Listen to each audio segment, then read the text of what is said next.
നമസ്കാരം കൂട്ടുകാരി. നമ്മൾക്കൊരു കഥ കേട്ടാലോ? തത്തക്കുട്ടന്റെ വികൃതി. അങ്ങ് ദൂരെ ഒരു സ്കൂളുണ്ടായിരുന്നു. അവിടെ വലിയൊരു തെങ്ങുണ്ടായിരുന്നു. അവിടെയായിരുന്നു നമ്മുടെ തത്തക്കുട്ടന്റെ വീട്. ഒരു ദിവസം അമ്മ തത്തയും അച്ഛൻ തത്തയും ഭക്ഷണം തേടി പറന്നുപോയി. പോകുന്നതിന് മുമ്പ് തത്തക്കുട്ടനോട് ചില കാര്യങ്ങൾ പറഞ്ഞിരുന്നു. തത്തക്കുട്ടാ, നീ വീടിന് വെളിയിൽ ഇറങ്ങരുതേ. നീ കുഞ്ഞല്ലേ, നിനക്ക് പറക്കാൻ കഴിയുകയില്ലല്ലോ. പിന്നെ വെറുതെ ശബ്ദമുണ്ടാക്കി ശത്രുക്കളായ പാമ്പിനെയും കാക്കയും ഒന്നും വിളിച്ചു വരുത്തരുതേ. അങ്ങനെ പറഞ്ഞാണ് അവർ മടങ്ങിയത്. കുറച്ചു സമയം കഴിഞ്ഞപ്പോൾ തത്തക്കുട്ടൻ താഴോട്ട് നോക്കി. എന്നിട്ടിങ്ങനെ പറഞ്ഞു, ഹായ്, എന്തു ഭംഗി. അപ്പോഴാണ് തത്തക്കുട്ടൻ സ്കൂൾ കണ്ടത്. തത്തക്കുട്ടൻ സ്കൂളിനെ നോക്കി ആലോചിച്ചു. കുട്ടികളെല്ലാവരും എന്താ ഒരുപോലെയുള്ള ഉടുപ്പിട്ടിരിക്കുന്നത്? നല്ല ഭംഗിയുണ്ട്. അമ്മയോട് പറഞ്ഞ് എനിക്കും ഇങ്ങനെ ഒരു ഉടുപ്പ് തയ്യാറാക്കണം. ആ ഉടുപ്പിട്ട് എനിക്കും ക്ലാസ് മുറിയിലൊന്ന് പോകണം. അപ്പോൾ അവർ എന്നെയും കളിക്കാൻ കൂട്ടുമായിരിക്കുമല്ലേ. തത്തക്കുട്ടൻ ആലോചിക്കുകയായിരുന്നു. തത്തക്കുട്ടന് പുറത്തിറങ്ങാൻ ഒരാഗ്രഹം. തത്തക്കുട്ടൻ കീ കീ എന്ന് ശബ്ദമുണ്ടാക്കി.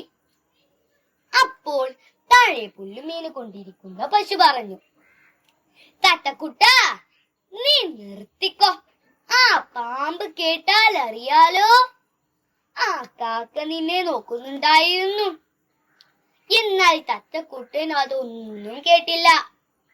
തത്തക്കുട്ടൻ പിന്നെയും പിന്നെയും കീ കീ എന്ന് ശബ്ദമുണ്ടാക്കി.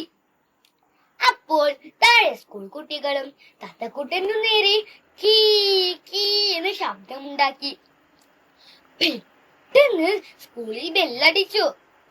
ടിൻ ടിൻ ടിൻ ടിൻ. കുട്ടികൾ എല്ലാവരും ക്ലാസ്സിനകത്തേക്ക് കയറി. പാവം തത്തക്കുട്ടിക്ക് സങ്കടമായി. അപ്പോൾ ആ തെങ്ങിന്മേൽ ഒരു തത്തപിടുത്തക്കാരൻ കയറാൻ തുടങ്ങി. അയാൾ തത്തക്കുട്ടന്റെ കൂട്ടിനടുത്തെത്താനായപ്പോൾ തത്തക്കുട്ടൻ അയാളെ കണ്ടു. തത്തക്കുട്ടൻ അയാളോട് കുഞ്ഞു ശബ്ദത്തിൽ പറഞ്ഞു, അയ്യോ തത്തപ്പിടുത്തക്കാരാ, എന്നെ പിടിക്കല്ലേ, എന്നെ പിടിക്കല്ലേ. നമ്മുടെ തത്തക്കുട്ടൻ പേടിച്ചിറച്ചു. അപ്പോൾ അയാൾ പറഞ്ഞു, നീ തന്നെയല്ലേ കീ കീ എന്ന് ശബ്ദമുണ്ടാക്കി നിന്നെ എനിക്ക് കാണിച്ചു തന്നത്. ഇനി എന്തായാലും ഞാൻ നിന്നെ പിടിക്കും, എന്നിട്ട് കൂട്ടിലിട്ട് വിൽക്കും. അപ്പോൾ തത്തക്കുട്ടൻ പറഞ്ഞു, അയ്യോ തത്തപ്പിടുത്തക്കാരാ, എന്നെ കൂട്ടിലിട്ടല്ലേ, എനിക്കത് ഇഷ്ടമില്ല. എന്നാൽ അയാൾ അതൊന്നും കേട്ടില്ല. അയാൾ തത്തക്കുട്ടനെ പിടിക്കാൻ അടുത്തെത്തിയപ്പോൾ വലിയൊരു പരുന്ത് പറന്നു വന്നു. അത് അയാളെ ഒരുപാട് കൊത്തി. അയാൾ ജീവനും കൊണ്ടോടി. തത്തക്കുട്ടന്റെ വികൃതി അറിഞ്ഞത് കൊണ്ട് അമ്മ തത്തയും അച്ഛൻ തത്തയും പരുന്തിനോട് തന്റെ കുഞ്ഞിനെ സംരക്ഷിക്കാൻ ഏൽപ്പിച്ചിരുന്നു. കുറച്ചു സമയം കഴിഞ്ഞപ്പോൾ അമ്മ തത്തയും അച്ഛൻ തത്തയും ഭക്ഷണവുമായി അങ്ങോട്ടെത്തി. നടന്ന സംഭവങ്ങളെല്ലാം പരുന്ത് അവരോട് പറഞ്ഞു. അവർ തത്തക്കുട്ടനെ വഴക്കൊന്നും പറഞ്ഞില്ല. പകരം അച്ഛൻ തത്ത പറഞ്ഞു, നീ സുരക്ഷിതമാവാനല്ലേ ഞങ്ങൾ നിനക്കിതെല്ലാം പറഞ്ഞു തരുന്നത്. നീ ഇനി നല്ല കുട്ടിയാകുമില്ലേ? അച്ഛൻ തത്ത ചോദിച്ചു. അപ്പോൾ തത്തക്കുട്ടൻ പറഞ്ഞു, അച്ഛാ, ഞാൻ വാക്ക് തരുകയാണ്, ഇനി ഞാൻ ഒരു തെറ്റും ചെയ്യുകയില്ല. ഞാനൊരു നല്ല തത്തക്കുട്ടനായിക്കോളാം. അങ്ങനെ വികൃതിയായ നമ്മുടെ തത്തക്കുട്ടൻ നല്ലൊരു തത്തക്കുട്ടനായി. ഇതിൽ നിന്ന് എന്താണ് നിങ്ങൾക്ക് മനസ്സിലായത് കൂട്ടുകാരെ?